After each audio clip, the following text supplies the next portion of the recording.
Student, in this episode we are going to discuss the chapter number 2 of the 9th standard English. Name of the chapter is Sound of Music. पहले part के अंदर हम Alvin Glenny के बारे में, उनका जीवन चरित्र, उनका संघर्ष, उनके अचीवमेंट्स, इनके बारे में हम सब कुछ इंफॉर्मेशन हमने कलेक्ट की, इसकी चर्चा की, इसका एक्सप्लेनेशन किया.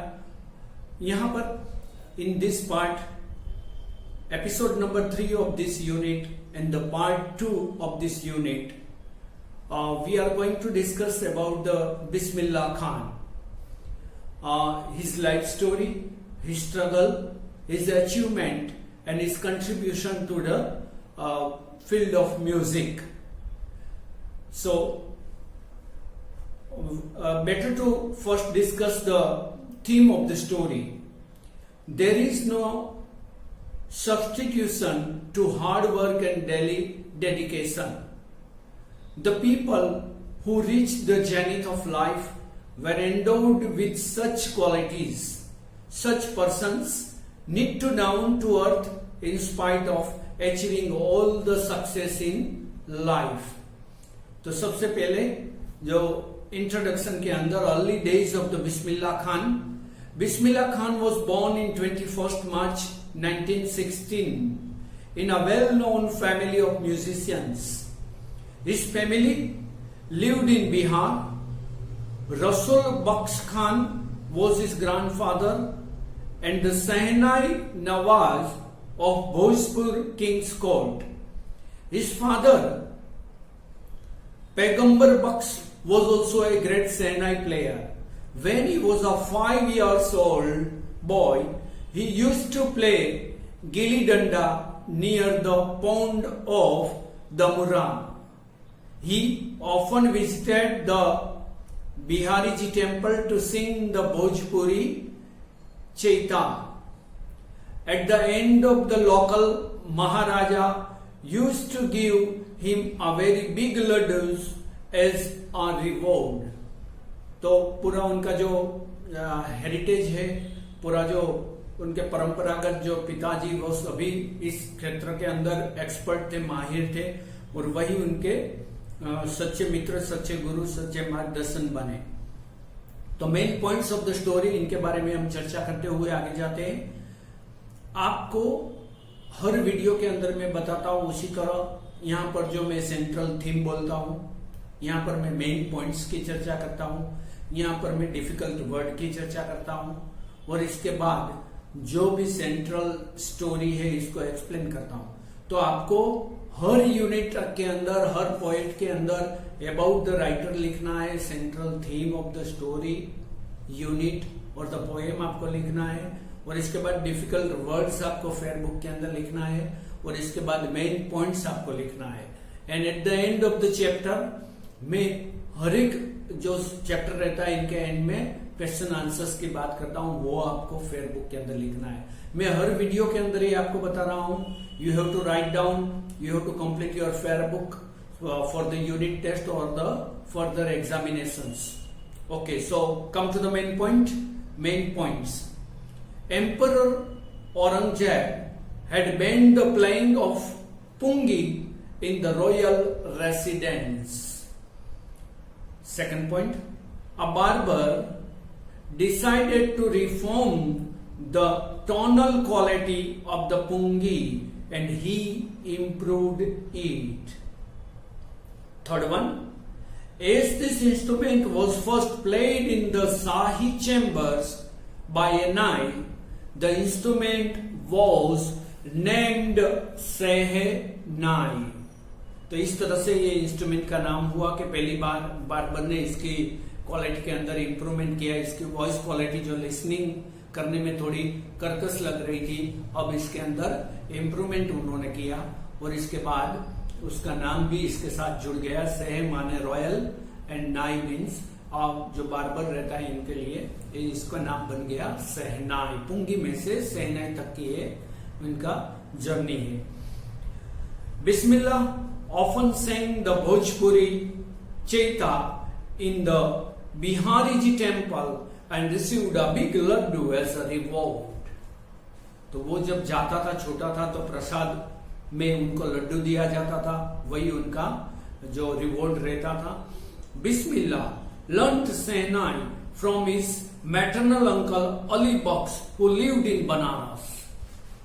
तो वैसे उनको ये सिस्टमेटिक है, अली बख्श उनके जो मामा थे उनके वहां से इनको शिक्षा मिली जो बनारस के अंदर रहते थे। 6th point, Bismillah practice this instrument and got perfection।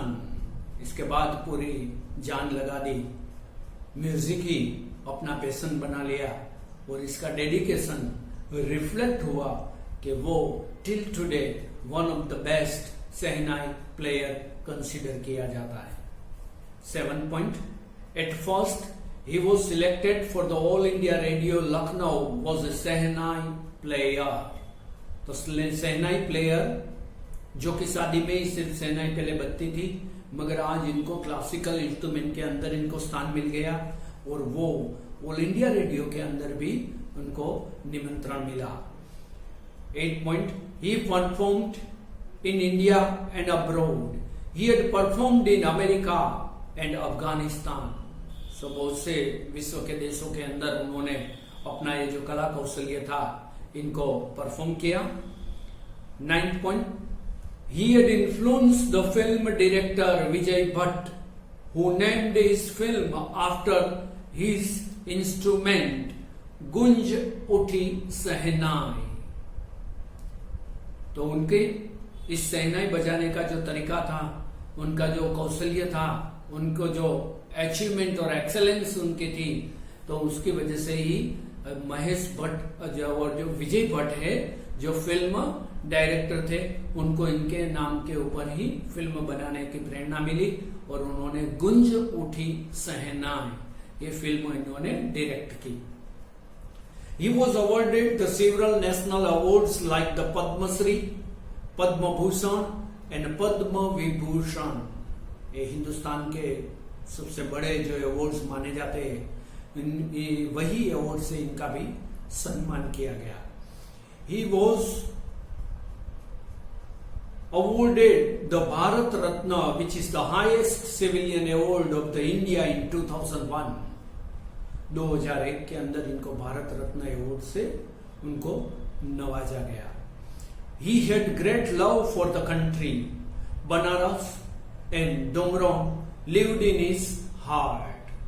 तो वैसे बनारस वो उनके हृदय के अंदर बसता था, उनको देश के प्रति अप्रतिम प्रेम था।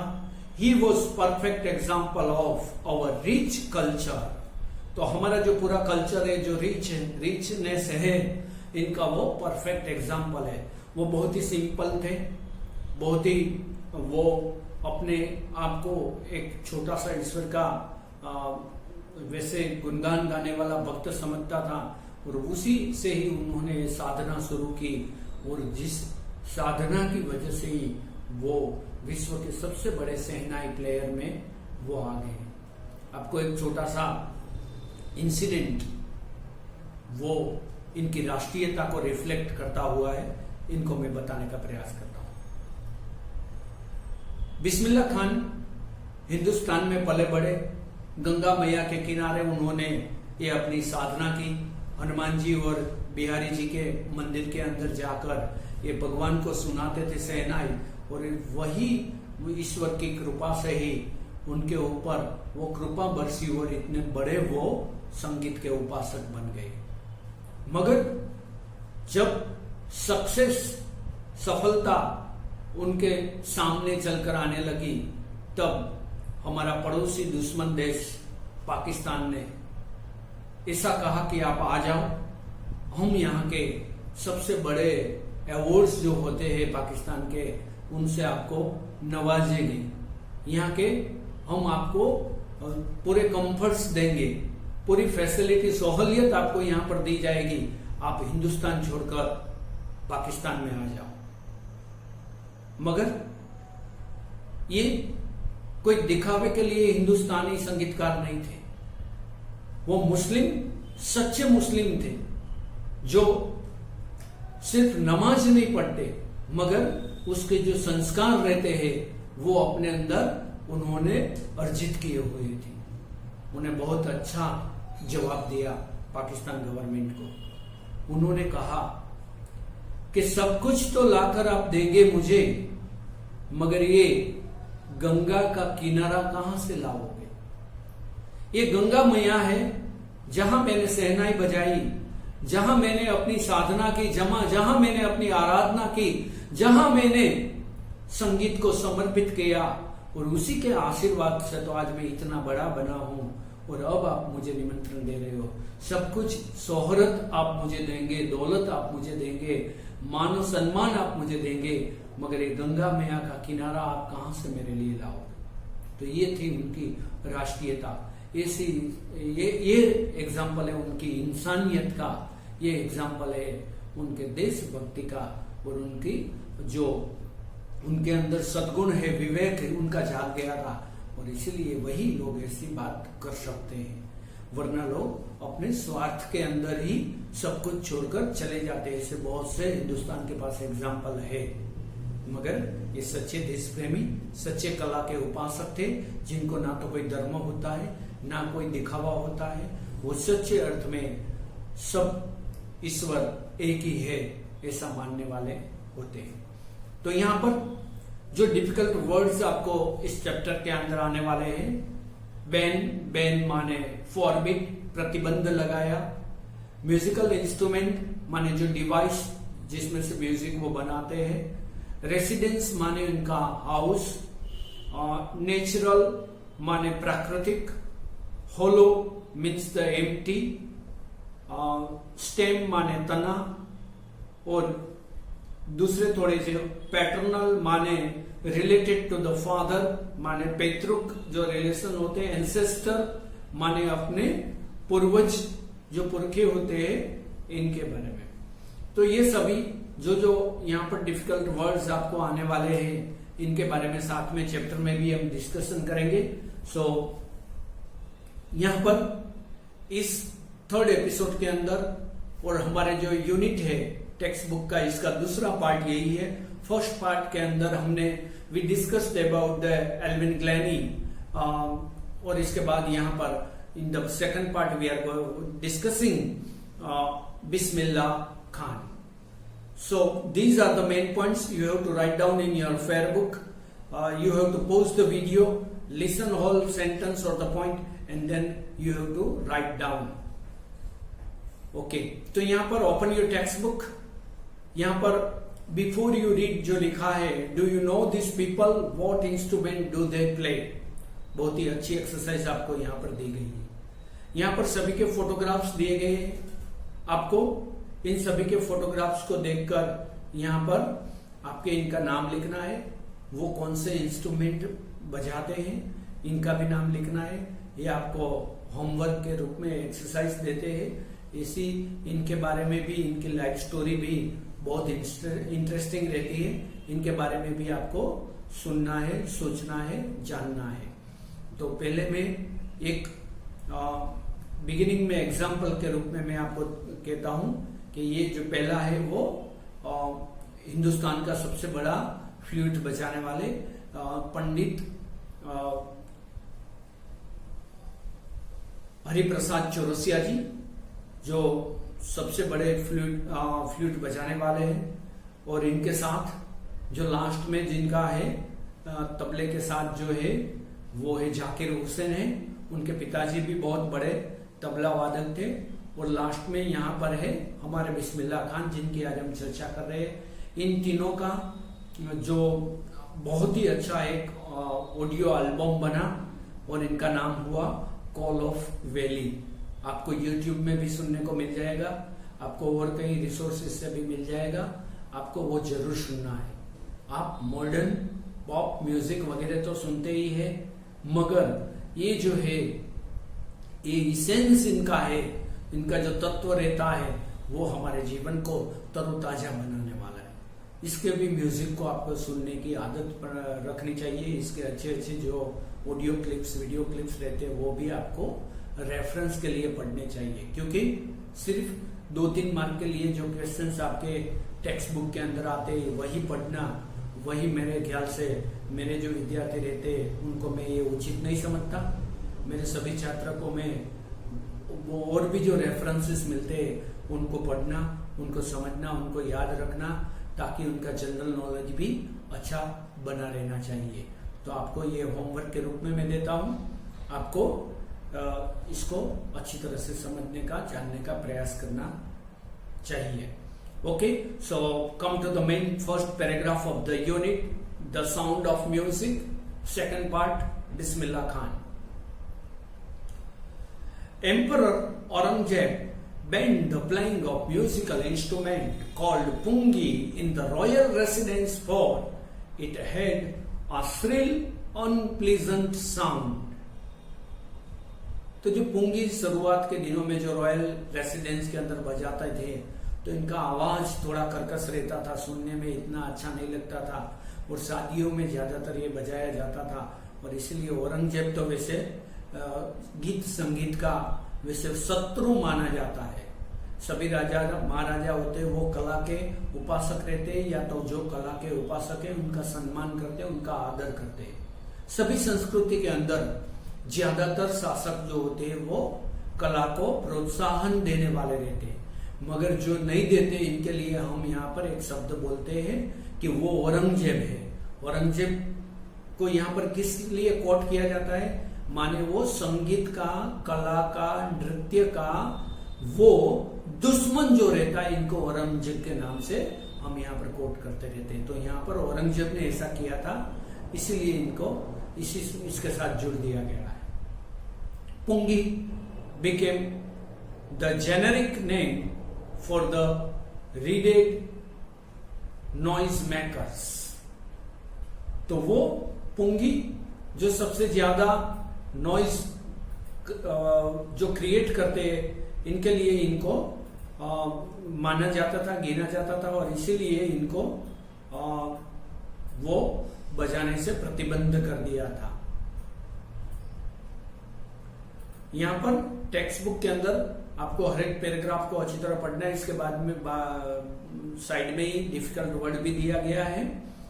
Pungi became the generic name for the reeded noisemaker. Generic name means a name given to a class or group as a whole.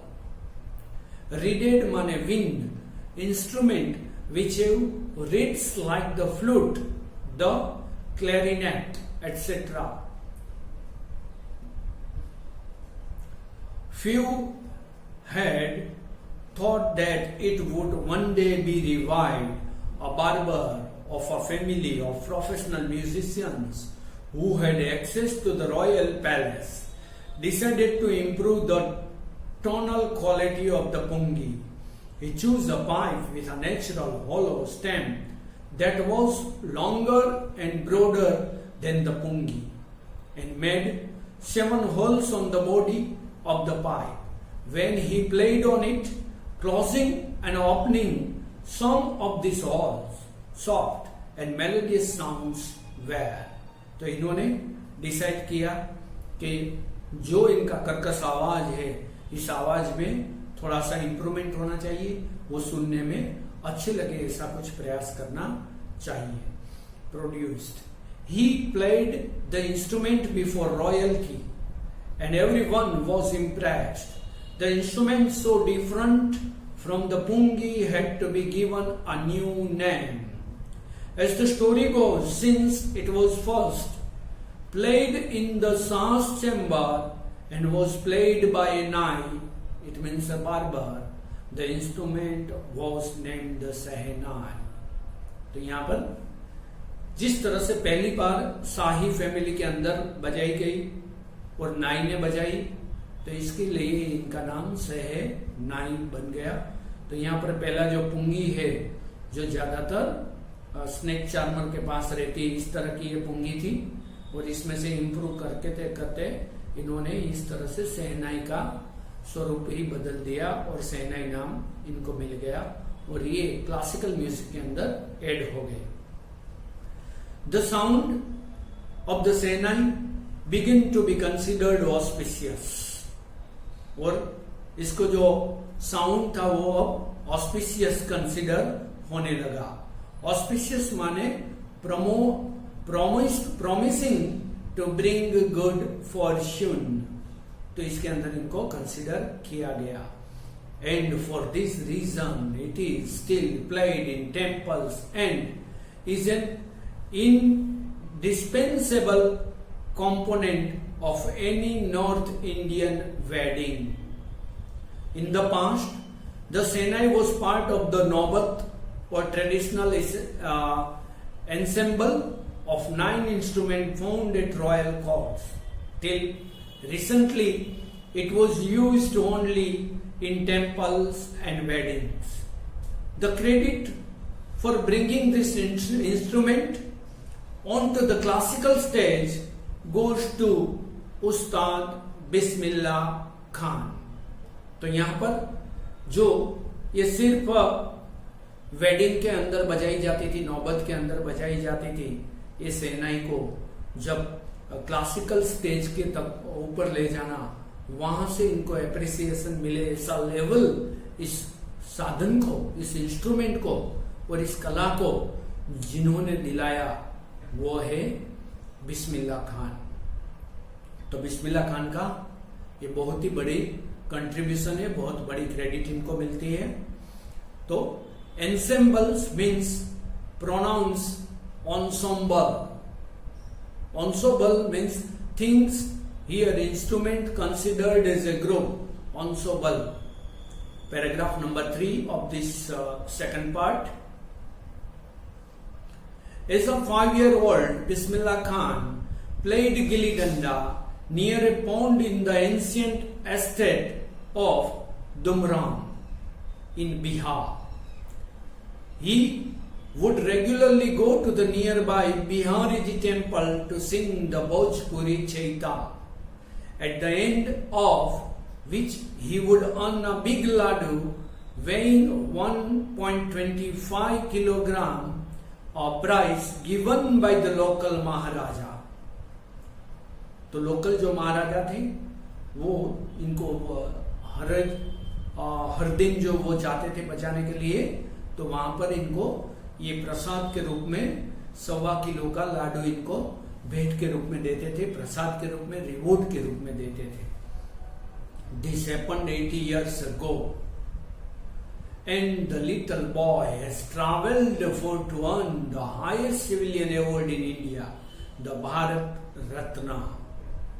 तो सभी स्टूडेंट आपको यहाँ पर ये बात सोचनी है कि जब कितने इनिशियल स्टेज में इन्होंने ये यात्रा, ये जर्नी शुरू की थी, मंदिर के अंदर जाते थे, वहां पर ये अपना जो इंस्ट्रूमेंट है वो प्ले करते थे, वो भोजपुरी चैता गाते थे बिहारी जी मंदिर के सामने, और वहां पर इनको प्रसाद में लड्डू मिलता था, और वही साधना, वही डेडिकेशन उन्होंने जारी रखा, और धीरे धीरे धीरे धीरे आज वो भारत रत्न के अवार्ड तक वो पहुंचे।